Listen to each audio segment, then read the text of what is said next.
Gold and Silver are easily my favorite Pokemon games.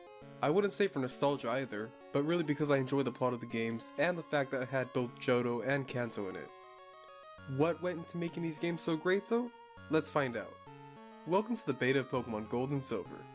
Before we start this video, I want to apologize for my voice. I'm still a little sick, and it was either delay the video further or record through it.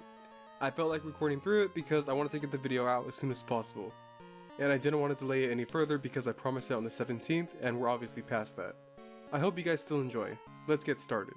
I wanted to start things off with this magazine right here, since based on other videos I've seen, nobody's really talked about it. This magazine, while it does show scans of early places like Newbark Town, aka Silent Hills, it does also mention the fact that we were supposed to get a new mode of transportation. That while alongside the bicycle, we were also supposed to get a skateboard. Thanks to a translation made available by Glitterberry, we can see what Game Freak originally had in mind until eventually scrapping the idea. While on the same skateboard subject, I was able to find one magazine scan showing a trainer resembling Ash if he had blonde hair riding a skateboard. I stumbled across the image on a Pokemon forum after doing some more research on this piece when I came across Glitterberry's site. Glitterberry, once again, translated the text and said the caption reads, "We'll see new methods of transportation including a skateboard."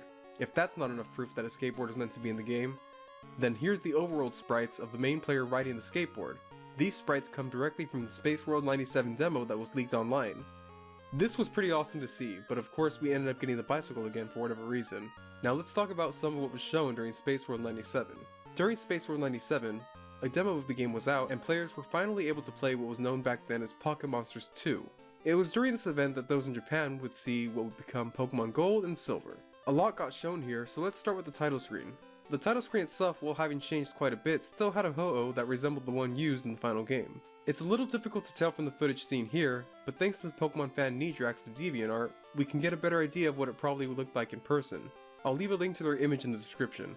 During the footage, we can also see how some of the towns and places look like, but I'll go into that in a bit. What I found interesting was seeing how some of the trainer sprites changed during development. This is what the Battle Trainer sprite looked like during Spaceworld 97, and here's the final version. Not that I think the final one is bad, but me personally, I like the older one better after seeing it. It just seemed to have a bit more detail done to it.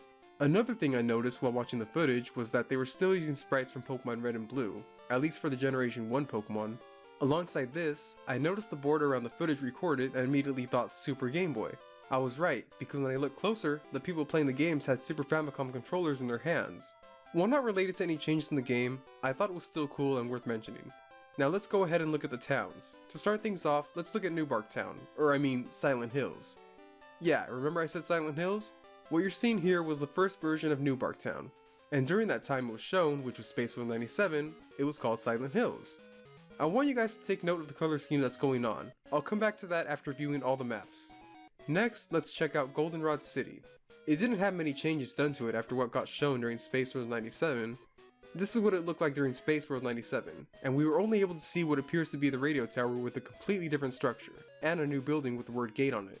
After this, the only two major changes done that I noticed were one being that there wasn't a radio tower like in the final game, and there's also a building where the player could exit the town off to the left. Where that went though, I wasn't able to find out.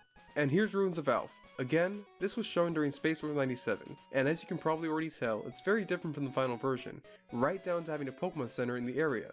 The actual Ruins of Alph part that has the unknown writing also had a waterfall in the center, where that unknown thing in the middle of the picture is. Before moving on to more locations, I wanted to show one more thing with the Ruins of Alph. When the Spaceworld 97 demo was leaked, lots of information got put out there no doubt, but one interesting thing that got put out there was that you could actually see the inside of the Ruins of Alph. And this let us see some unused symbols that obviously didn't make it in the final game. Why am I bringing this up? Well, there's speculation out there that the Ruins of Alph was originally supposed to be based on Hiroshima. The symbols, from what the people have theorized, look like fire, a whirlpool, two human figures, wind, something flying or falling downwards, and an atomic danger symbol. It's with these symbols and how the early version of Ruins of Alph looked close to the Hiroshima monument, people have theorized that this area was originally meant to be based on that event, or at least inspired by it, until Game Freak ultimately scrapped it and gave us the ruins we have today. All this is just speculation though, of course. Now let's get back to more locations. Violet City actually had a good amount of changes done to it, albeit mostly to the layout, but you can see what was probably once Sprout Tower now in the middle of the city instead of in the upper right corner. And there was also a cave on the left of the screen which wasn't left in the final game at all. This picture right here is also believed to have been a city removed from the final game entirely. However, I personally think it looks like it could have been an early version of Violet City since it has the Sprout Tower in the upper right corner. Here's Blackthorn City. Notice how it's missing its Dragon's Den, but it's also got the gym in a completely different spot? The area that used to have the gym and led towards the Dragon's Den is now filled with trees and ledges that lead to a temple that was ultimately removed from the final game. I personally think the temple could have been the Dragon's Den, and after beating Claire, you would have to travel through that little maze to get to the temple. For beating a Pokemon game, something like this makes sense in my opinion. Lastly with Blackthorn City, it also had an open path on the left, suggesting either Ice Cave didn't exist, or the location was changed. With Ecruteak City, we still have 2 towers present, however, the sizes of them are entirely different from the final game. Alongside this are just other small changes like the area of the gym, and the locations of other buildings and what appear to be a train station, but that's really it. While on the subject of Ecruteak City, did you know that in the early versions of the game that this city was actually meant to be the place with the pharmacy? In the final version, it's Cianwood City where you get the secret potion for Jasmine's Amphi. But in earlier builds, it seemed that Ecruteak City was supposed to be the place. Speaking of Cianwood City, that place was actually smaller in the demo version. Much smaller. It looked like a town more than it does a city, and one you probably see early on in the game rather than later like in the final. Azalea Town also had some changes. In fact, Azalea Town looked like Cherry Grove City during its early stages of development. It had 2 different gate paths, and a third path that looked like a bridge that could have potentially led to an area like Olivine City if you had a Pokemon that knew Surf, a much bigger shop, and what looked like another radio tower of some kind. All these crazy things, and we'd end up with a much smaller town in the final game. Crazy, huh? Mahogany Town remained mostly the same, except they were still using the older design for the roofs. Not much changed here. But towns weren't the only things that changed. Lake of Rage got changed as well. Lake of Rage used to once be an entire town, it seemed, even having its own Pokemon gym. Mount Silver also used to look different. At least that's what some people have speculated based on this early picture of the game. It highly resembles Mount Silver just by the looks alone, and how at the very top there's a Pokemon Center you could enter, as well as a cave. Not many places in the game are designed this way, so it's very possible that this is how Mount Silver used to look like. We also have this picture here which shows several different whirlpools in one area. Some think this was originally going to be the way Game Freak wanted to design the game rather than have just 1 or 2 whirlpools leading to an area. Thankfully this didn't happen. It probably would have been confusing or tedious to navigate. I also think the area itself resembles Route 42 rather than the Whirl Islands, only because of the trees and the grass being so close to the water. I didn't see many areas like that in the final game.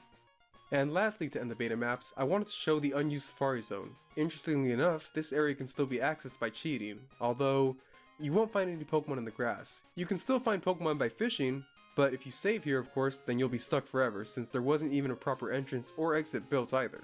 I don't want to talk about all the unused locations inside the Spaceworld 97 demo since if I did, this video would probably be much longer and I don't want to bore you guys with it. But there was one thing that just immediately stuck out, and I'll be talking about it again towards the end of the video. This right here is Pallet Town. And this is Kanto. Yeah. All this was originally going to be Kanto, which, let's be honest, thankfully didn't happen, since it looks like they pretty much cut everything out of the region, unlike how in the final release we got the entire region. Going back to what I said about the colors, were you paying attention? If so, you'll notice that the color scheme they were using during Spaceworld 97 still resembled the Pokemon Red and Blue games. That being that each area has one key color to represent it, whereas the final release was in full color. Before moving on to this next segment, I want to say I won't be covering the entire Pokédex from the Spaceworld demo since it's been done on multiple channels out there, including mine, should you decide you want to check it out. I will, however, leave the Pokédex up on screen for a bit so you can pause and check some of them out though. Ready? Alright, let's go. Let's start taking a look at some of the unused and changed Pokemon designs in the game. To start things off, I wanted to show what both our rival in the game as well as Ladybug could have looked like. What you're seeing here is concept art depicting both Trainer Silver and Ladybug. Both have changed quite a bit, with Ladybug no longer having a black body and only 4 limbs, while our rival Silver went from looking all sweet and innocent into the jerk we all know and love in the final games. On a side note, right here Silver does look a bit more like a girl. Heck, even in the original games as a kid I thought Silver was a girl. I mean, obviously after seeing more artwork and then if that wasn't enough, the release of Heart Gold and Soul Silver, we know Silver is a guy, but I can't be the only kid who looked at the sprite in the game and thought the same thing first time around, right? Right? The starters of the game were originally going to be pretty different too. Well, at least 2 of them. For starters, one of them is actually in the final game, but changed only slightly. That starter is Happa, who would later become Chikorita. The differences are that Happa has no body or legs. It also has orange beads around its neck, whereas Chikorita has green colored ones. Hapo, however, does have ears though, so please don't say anything mean about it. Our cancelled fire type starter is Hanaguma. Not much is really known about the starter Pokemon other than its design, name, and when it was in the alpha, it knew the moves Ember, Scratch, and Leer. Some people believe it was meant to be part of the Teddiursa evolution family because of its design and how it looked like a bear and the combination of its name. To me personally, it looks more like a guinea pig, at least during its first stage. The last of the starters is Kurusu. This guy right here would have been the water type starter of the game, and just like Hanaguma, nothing else is really known about the starter other than its appearance, name, and moves, which at the time of the alpha were Growl, Tackle, and Water Gun. Moving on to other Pokemon shown during Spaceworld 97 and also early designs, we have this guy right here. It's an early version of what would become Hoppip, but this version looks like it could have been a dark and grass type Pokemon just by how evil it looks. Seriously, why is the design all black and supposed to be cute, yet it's just staring at you with a creepy smile? Let's take a look at this magazine cover from 1997. It actually shows 3 different Pokemon and 2 different trainers who may have potentially been gym leaders or played a key role in the game. I say this because the trainers have symbols on them. The boy trainer has what looks like a moon necklace, while the girl trainer has a water drop symbol on her shoulder. It's possible with how dark type Pokemon were going to be a new thing that this boy trainer was going to be a dark type gym leader. But let's get back to the Pokemon on the cover. One of them is clearly Tyranitar. No need to explain that one any further. Then we have this weird spinning top Pokemon with a pointed tail. It's more than likely that this was an early design for Hitmontop, since Hitmontop is the only Pokemon in the final game to have any resemblance to this one right here. Lastly, there's this turtle Pokemon that I think would have been a dark water type since it's with the boy trainer and again has the look for it. But we never got a turtle Pokemon. Until Generation 5 that is. We ended up getting Tortuga, who's really the only turtle Pokemon we've gotten so far, and the design isn't too far off either from what we saw during the Generation 2 promos. Could it be that Tortuga's design was based off of what was shown during the promos? One can only assume, right? Then we have this other demo picture showing what Girafarig used to look like. Unlike the final design, which has just one head and a tail that has a face, the early design used to be a Pokemon with 2 heads. I think the early design looks pretty cool if I'm being honest. Not that the final one's bad or anything. Anything's off for Pokemon designs are 2 pictures of concept art. If it isn't obvious who these Pokemon would become, then the Blowfish one would later become Quillfish, while the Pink Mouse one would later become Meryl. Let's talk about something that I'm sure none of you guys knew about. It even surprised me when I found out about it. I want to thank YouTuber, forgive me if I pronounce this wrong, Gana Hibi, for making the video showing after how messing with the code of the game they were able to find all this unused stuff. So what they actually found out was that in Generation 2, there was actually supposed to be more NPC effects other than just the standard exclamation point you normally see when getting ready to battle. There's quite a bit, so instead of rambling on, I'll just show and say them one by one. There was supposed to be a question mark symbol, a happy face symbol, what looked like a skull symbol, a heart symbol, a thunderbolt symbol, a ZZ symbol for sleeping, and a fish symbol that probably would have been used for fishing. That's a lot of symbols to just cut out from the final game. Granted not a ton, but still quite a bit. I'll leave a link to the video in the description if you want to check out their channel. Also, before you say it, I know the game itself was Crystal, but I just felt like showing it since it's pretty interesting and still Generation 2 for the Game Boy Color. Next up, we have some unused and changed character designs for trainers and gym leaders alike. Again, because there's quite a bit, I'll just show them in groups to avoid taking forever showing them. These trainers right here are all the ones that had their designs changed when it came to the final game. The ones on the left being their early designs and the ones on the right being the final ones. Then we have just 3 unused trainers entirely, a sportsman, a male teacher, and a fledgling. What's interesting to note about the male teacher is that even though we did get a teacher in the final game, we only got a female teacher class, and that still applies to all current games out there at this point in time. Lastly are the gym leaders, only 3 of which had their designs almost finalized. Morty used to be known as Enoki. Enokitaki is a type of mushroom, implying that maybe Morty used to be a grass or poison type gym leader. Just a little fun fact I wanted to share before moving on to the next part. We're getting towards the end of the video at this point, not much left to say. As little of a fact it is, it's still a fact nonetheless. In early versions of the game, you could actually name your mother. I know it's not super exciting, but it's still something that was cut from the final release. Then we have the trainer cards. Not much got changed here other than the layout of it slightly and the gym badge designs. Let's go back to Spaceworld 97 one last time. Remember how I said Kanto was in it? Well, it turns out that Trainer Red was supposed to be a gym leader in Kanto instead of waiting for you at Mount Silver. He probably would have been the last gym leader in the game, knowing the way the final release ends. I want to end this video with something I really mean. I'm glad these games ended up the way they did. I'm not exaggerating when I say I probably played these games 50 or more times throughout my childhood.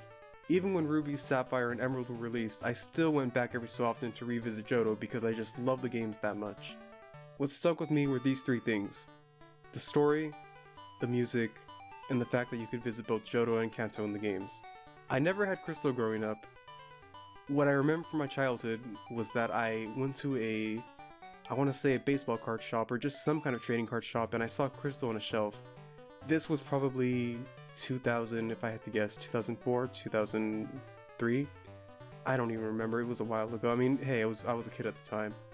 I saw Pokemon Crystal on the shelf, and I think the game was maybe $40 at the time, but I didn't get it because, well, my dad didn't have the money for it, and I just heard about it for the first time, so I'm just like, what is Pokemon Crystal? I've never heard of it. What is that? But moving on. It's remained my favorite region. Satoru Iwata is definitely the person to thank for a lot of this. Without him, the games wouldn't have been as much fun as they are now. He found a way to compress the game and fit both regions on the same cartridge, of course. You know how much space the ROM takes up for Gold and Silver? 2 megabytes. That's crazy. That's also as much space as the game The Emperor's New Groove for the Game Boy Color, and that game, we'll just say, looks more unlicensed than it does licensed. I hope you guys enjoyed this video. And for those of you who made it this far, thank you for watching. My next beta video has already been decided. It's gonna be something special for July. Some of you might already know what it is just by the year and month. Hope to see you guys then. This has been DGN, and I'll see you guys next time. Thank you, bye bye. On my business card, I am a corporate president. In my mind, I am a game developer. But in my heart, I am a gamer.